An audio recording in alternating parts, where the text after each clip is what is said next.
Hey, this is Matt once again. We're about to another video. And this is a paid request for Ryan. Thank you so much for that. For those interested in requesting any type of videos, topics, reactions, commentaries, reviews, re-reviews, tier list rankings, video game playthroughs, whatever the case may be, PayPal's usually the best bet. Do have a Patreon and a Cash App for those interested. Feel free to send them. I'll get to them as soon as I can. Thank you for those who send them. I really appreciate it. His request is for me to review the 2013 film All Hallows Eve, which, if people do know this, it's because it is the first feature-length appearance of Art the Clown, which is now more and more popular with the Terrifier trilogy. It is from the same director, Damien Leone, and I guess he had done short films, and pretty much this is some of his short films put together with this wraparound story linking them together. And I mean, there's three stories, at least two of them. I don't know if the third one was made specifically for this or if that was another short film he had made.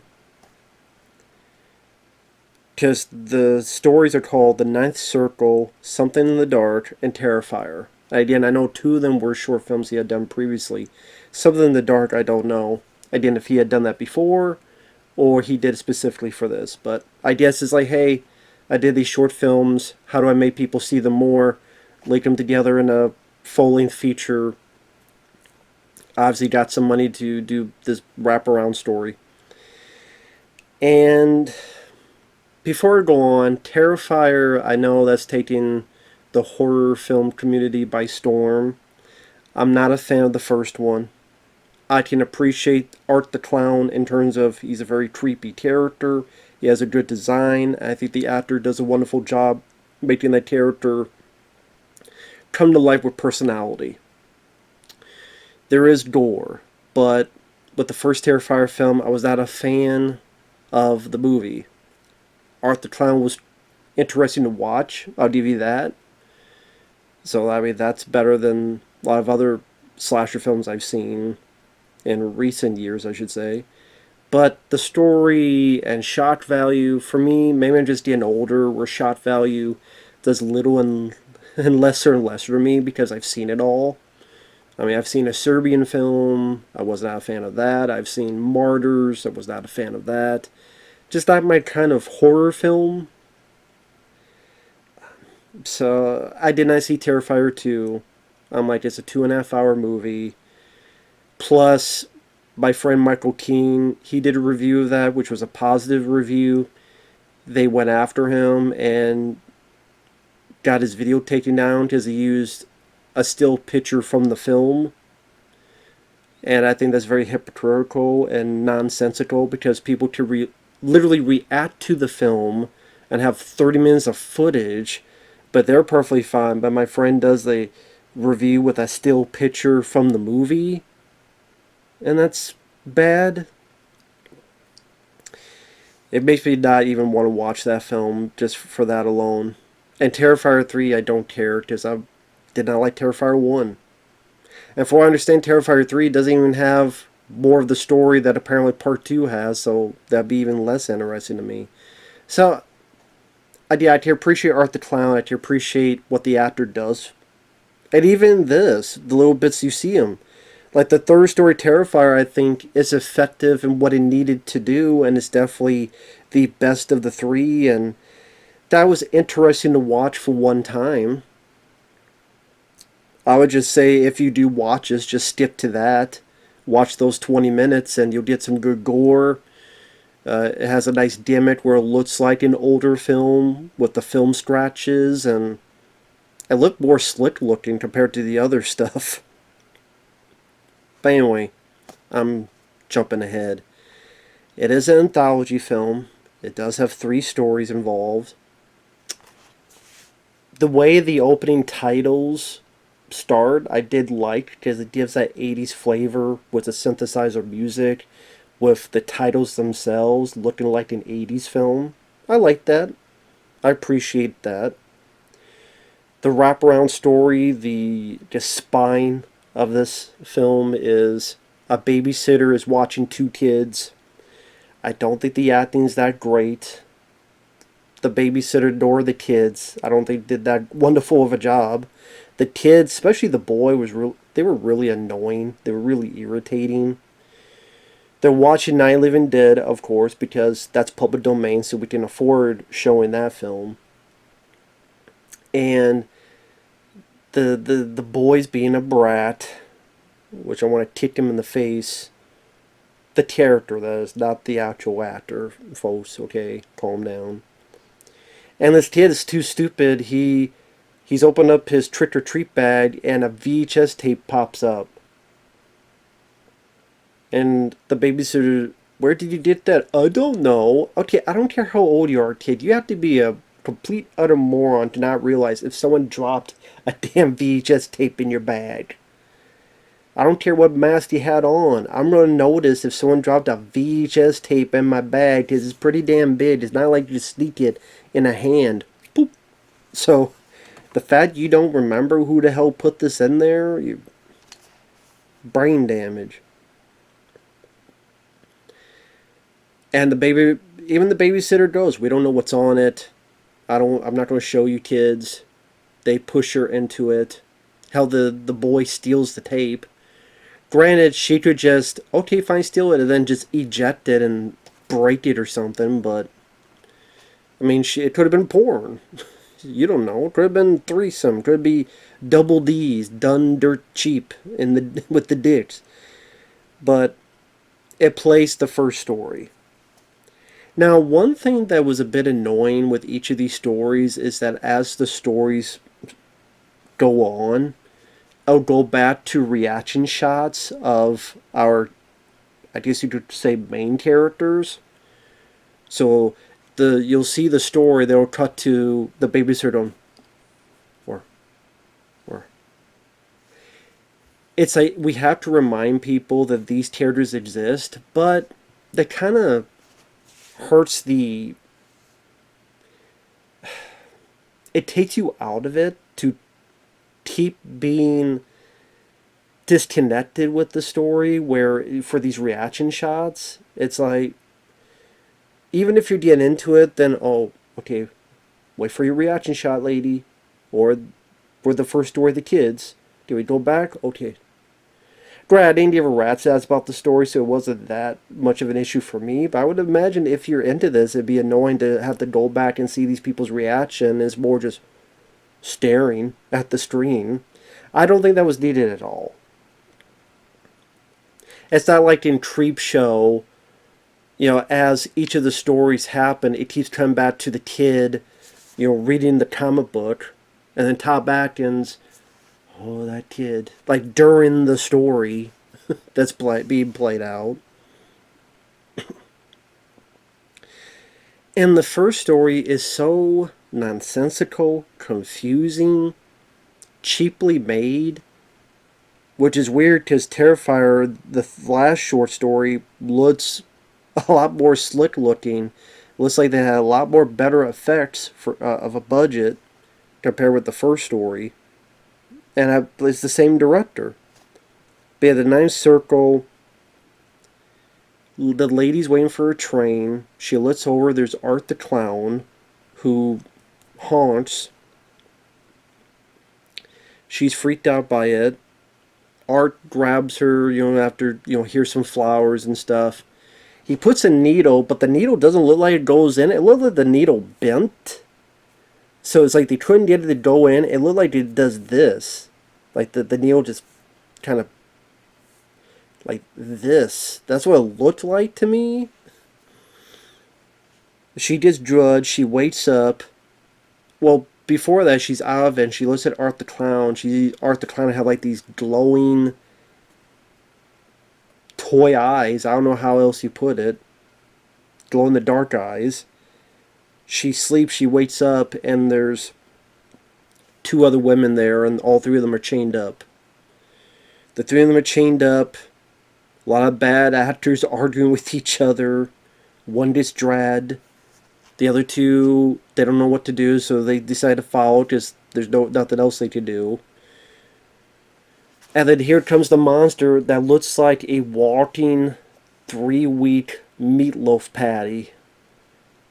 The effects looked awful. It looked like they got a bunch of meatloaf that someone threw away from, I don't know, Olive Garden, and they just slapped it on the guy's skin over, and he just looked fucking stupid. It cuts the one lady's arm off and stuff, and our lead lady of the story runs off. Goes this homeless guy. She looks at him, he's normal. She turns. When she turns back, he has this weird mask on. I don't know what the hell it was. Then all of a sudden, she gets grabbed and she's tied up, and there's these creatures. There's someone with a giant beak. From, Beakman, from Beakman's World. I call him Mr. Beakman. It's in a coven, or some may say coven. And she's watching this other woman we've never seen before tied up. At least I don't think... Was she one of the... No, yeah, we've never seen this woman before. I don't think. Was she the woman that was dragged away before? I don't care. No, because this one is pregnant. So we've never seen her before. She's pregnant. They pull out the baby, but they knew that the effect was so shitty. They cut away just like that. Like, as soon as, cut. Like, almost as soon as that. I imagine it was just getting the baby, and then cut. This was like, oh, that sucks, cut. That quickly, so... And even then, I could tell that that's a really bad effect. I think that's why they cut it so quickly. And someone looking like a reject from the TV show Angel. Remember Angel? Or Buffy? And the way the demons would look with the little horns. It looked like a reject from one of those shows. Humps the lady. I guess he's supposed to be the devil, and then it's over. Yeah, I thought it just didn't really have a compelling story. It wasn't creepy, it wasn't scary, the effects were really shoddy. You don't care about the characters, the acting was bad. There's no reason for me to care about that story. The second story may even be worse, I don't know. Something in the Dark, where a lady has moved in, her husband is off away on business or whatever. I guess he's a painter. She keeps going on and on about this painting he did, and it's covered up. We don't see it until the end of the story. About how this guy felt compelled to paint it, and he never paints like that before. So, at nighttime, there's a power outage. She sees something in the sky. And then a lot of just her being whiny, calling her husband, I don't know what's going on. And the husband is so nonchalant on the phone. He's like, hey, listen, it's okay, who knows what it is. Like, it's just very nonchalant. And then the rest of it is her being chased by an alien. Now, how aliens got into this, okay.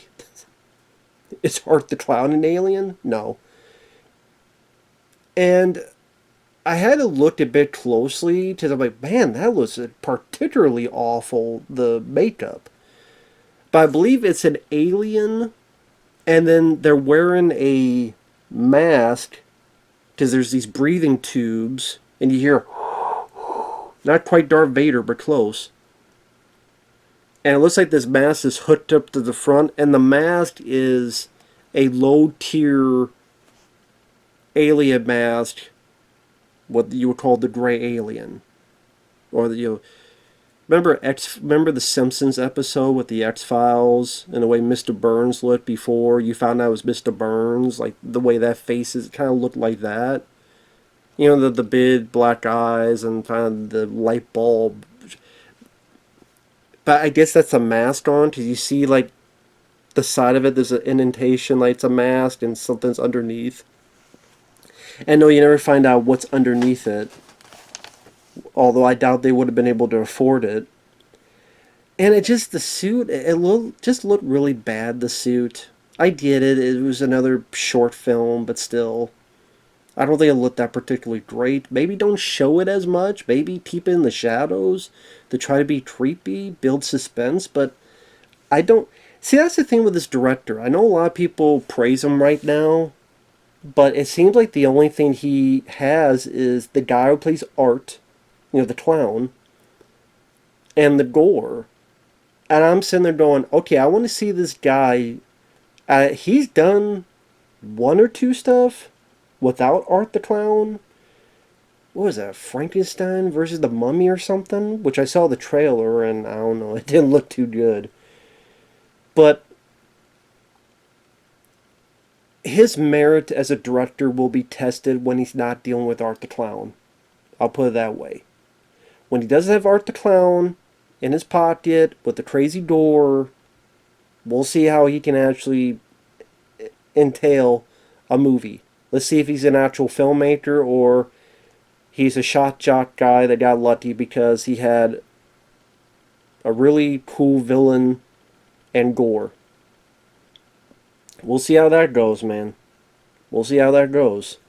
Because you can't do the Terrifier films forever. I know he's going to do a fourth film. I'm sure he's going to try to push a fifth film out, but let's see what you're doing outside of it. Because with some of this stuff, like your Ninth Circle and Something in the Dark, wasn't that impressive. It really wasn't. Also, the alien, for some reason, he has the guy move like a snake, but he's like, it looks like he's doing the swirl. Or it looks like he's doing the, oh, what was that wrestler? I can't remember. But yeah, he's like doing this like doing these moves like this. What are you doing? In Vogue? Are you Mike Myers from SNL doing, what the hell that character was, all in black? Like, why are you moving, like, swirly? Like, why are you doing that? I don't understand. It just looked goofy, like, doing like this. I was trying to think of that damn wrestler that would do the worm. Yeah, what was the wrestler that did the worm?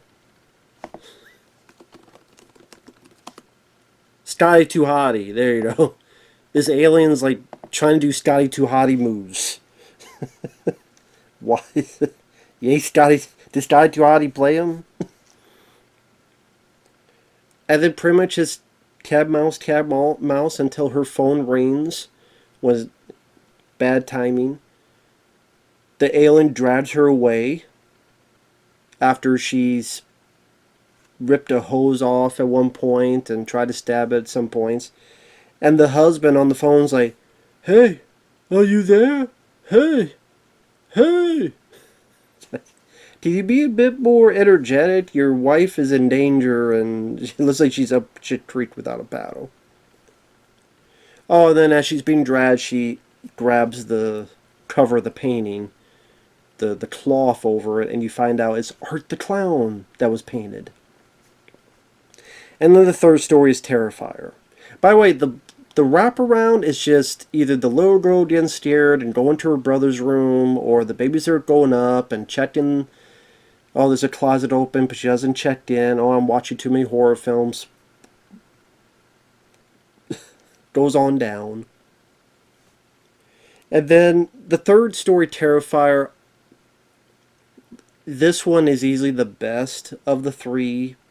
I think if anyone does watch this, this is the only thing they'll take away from it, is this short film, which is definitely a basis for the film Terrifier. It's almost, is that, you could definitely see elements that he would put into the movie. For example, in the movie, there's a pizzeria, and Art the Clown has smeared feces on the walls. Here you hear there's a gas station attendant, and he throws Art the Clown like, "You smear feces over the bathroom or over the." So in this is a gas station, while in the movie it's a pizzeria.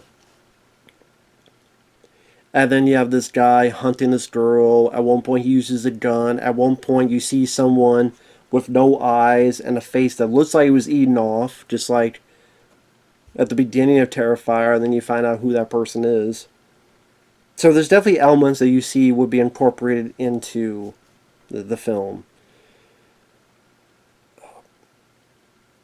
And the stories that this lady's a costume designer. She stops for gas. The gas station attendant is giving her directions. He hears noise, goes to look, hasn't come back. She investigates, sees that Art the Clown is there, hacksawing the guy into bloody bits. She makes a run for it. Now, she tries to call for help. For some reason, she sees a random car on the road and she stops to get help. But I'm sitting there going, why are you stopping at this random car? Keep going as far as you fucking can. Don't stop at this random car. But she does, and she pounds on the door, and there's a person there. I think they had no hands, and again, this is, of all of it, this is where the makeup effects come into play. Again, I think this was a short film he did before this. And so he had this film to get his short film out there more. So it's kind of a smart idea. And it's one of those things where you really see like the makeup is a bit more decent. And of course, Art the Clown has more to do. The door you see is, again, he hacksaws some bits. The remains of this person who's still alive and pretty much has no face, no eyes. And again, that whole bit, that short story, that segment, it was also interesting on a visual level because the director tried to make it look like a 35mm 80s film with scratches and the color timing. And I do appreciate that. Again, something in the dark. I don't know if he made that for this or not. If he did, I don't know what. I guess he wanted specifically that Terrifier to look that specific, and not the other ones. I think it would have benefited if the other ones had looked like that and be a bit more consistent. But that look was cool to see, and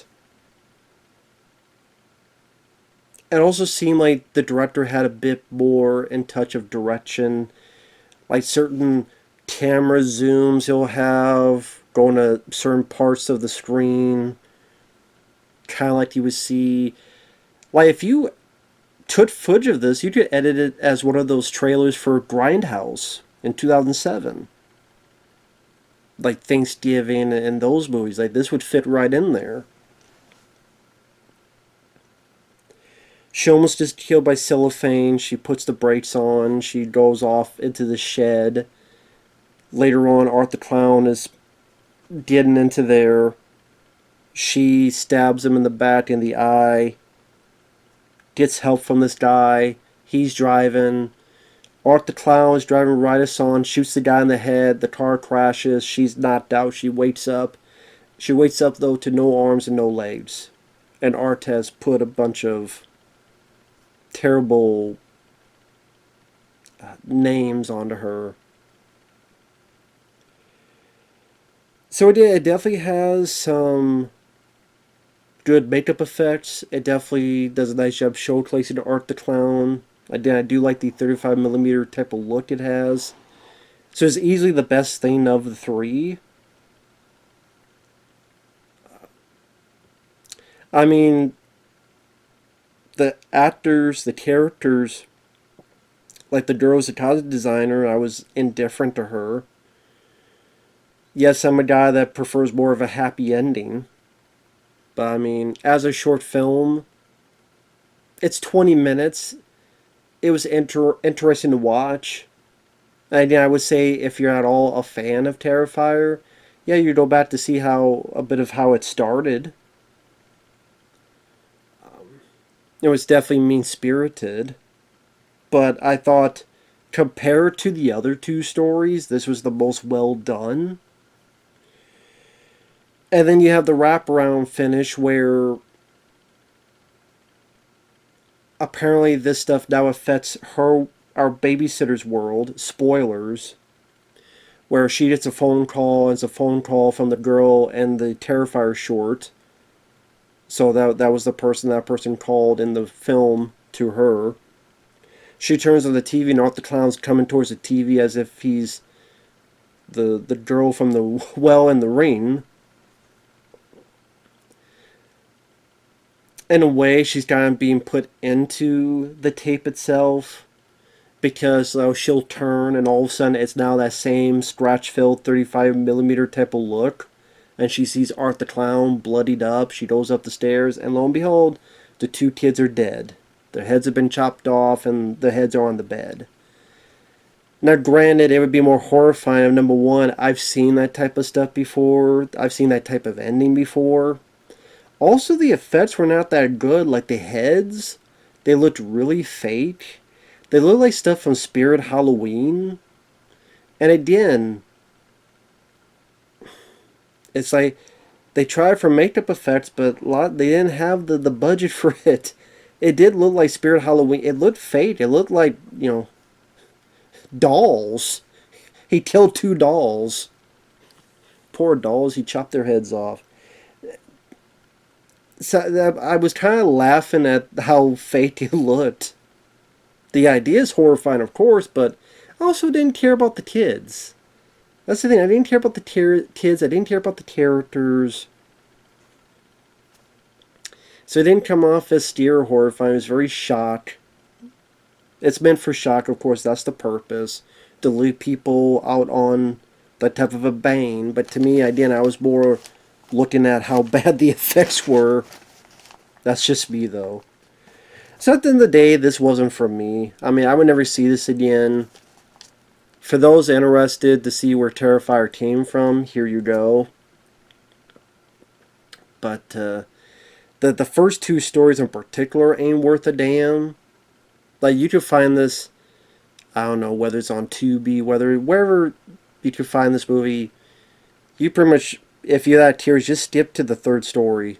It's 20 minutes long. You did what you want, then you just leave. There's really nothing else of worth to this. I guess like watching that for 20 minutes is at least is more manageable than watching for 90 minutes or 80 minutes or 2.5 hours or however the hell long.